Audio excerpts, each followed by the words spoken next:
Seringkali saya melihat aksi-aksi konyol yang membuat saya lupa bahwa film ini adalah film horor Indonesia. Satu contoh yang membuat saya geli adalah saat Dara menemukan HP baru masih aktif di Pulau Hantu. Tapi tiba-tiba dia meletakkan lagi HP itu di tanah lalu pergi.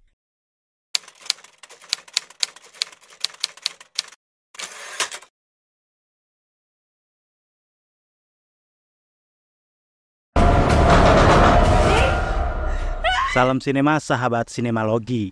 Pulau Hantu adalah film horor yang disutradarai Ferry P. Irawan. Film ini dibintangi Taskia Namya, Buki B. Mansur, Hana Hanon, Cindy Nirmala, Samu Rafael, dan lain-lain. Pulau Hantu bercerita tentang Dara yang diperankan Taskia Namya mengabaikan larangan ibunya untuk pergi merayakan kelulusan bersama Pandu, Niki, Lati, dan Noah di sebuah kapal. Tanpa sadar kapal mereka terdampar di sebuah pulau tak bernama dan tak terdeteksi keberadaannya oleh GPS. Satu persatu keberadaan mereka mulai terpencar dan mengalami rentetan kejadian di luar nalar. Kerinduan menyelimuti Dara terhadap sang ibu karena ia dan temannya terjebak di sana. Dara dihadapkan pada dua pilihan, bertahan atau tidak bertemu dengan ibunya lagi untuk selamanya. Kalian bisa membantu kami dengan klik tombol Super Thanks di bawah video. Kami akan sangat berterima kasih atas berapapun nominal saweran yang kami terima.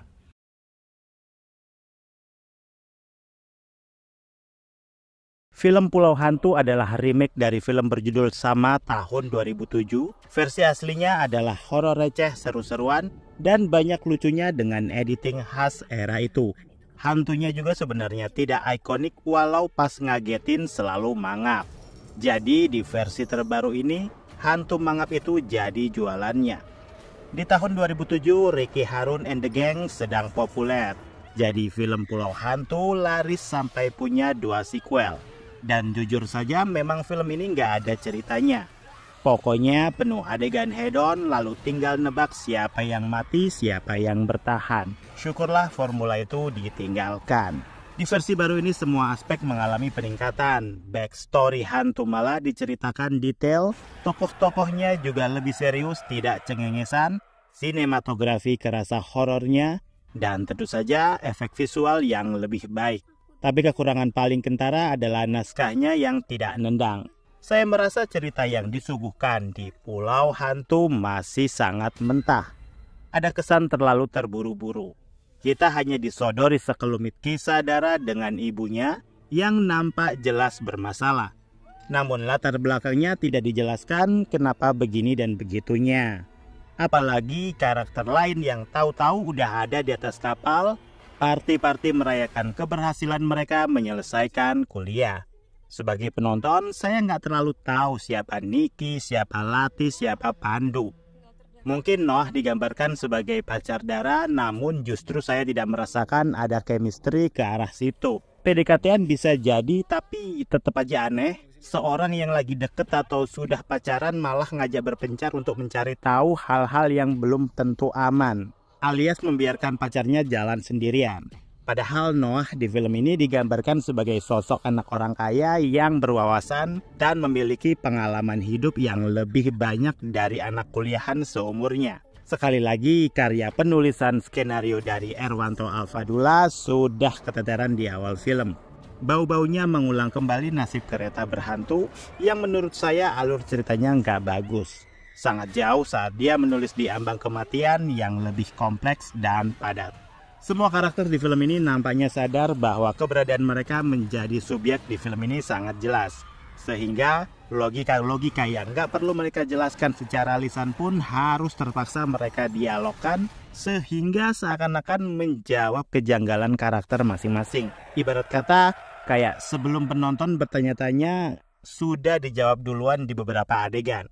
Apalagi karakter Noah yang diperankan Buki Mansur, hampir setiap pertanyaan dan pernyataan lawan mainnya pasti selalu disanggah dengan kalimat-kalimat yang menangkal hal klinik dan selalu mengandung iptek.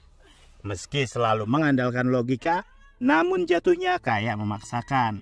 Udah jelas banyak kejadian di luar nalar, masih saja dia berpegang teguh bahwa kejadian-kejadian yang mereka lihat dan alami adalah masih bisa dijelaskan dengan logika. Itu karena kamu kecapean lah, jadi agak halusinasi atau apalah. Kayak denger dialog kayak gitu tuh nggak sekali ada di banyak film dimana ada karakter yang sok paling sane sendiri dan nggak percaya mistis. Di opening filmnya pun saya sempat gagal paham untuk bisa ngerti apa maksud dari adegan-adegan yang sedang terjadi. Dibikin mengambang dan gak tahu arah filmnya kemana. Hingga muncul kapal Noah yang mengambang di tengah laut dan yang akhirnya terdampar terhempas gelombang di sebuah pesisir pantai sebuah pulau yang kayaknya tidak berpenghuni. Film dibuat semisterius itu, bahkan statement bahwa pulau tersebut nggak terdeteksi GPS memang langsung membuat kesan bahwa vibes horor pelan-pelan sudah dibangun. Tapi bukan berarti eksekusi sesuai dengan apa yang sebelumnya direncanakan. Secara kualitas penceritaan, Pulau Hantu seakan kehilangan sukma. Seringkali saya melihat aksi-aksi konyol yang membuat saya lupa bahwa film ini adalah film horor Indonesia. Satu contoh yang membuat saya geli adalah saat Dara menemukan HP baru masih aktif di Pulau Hantu.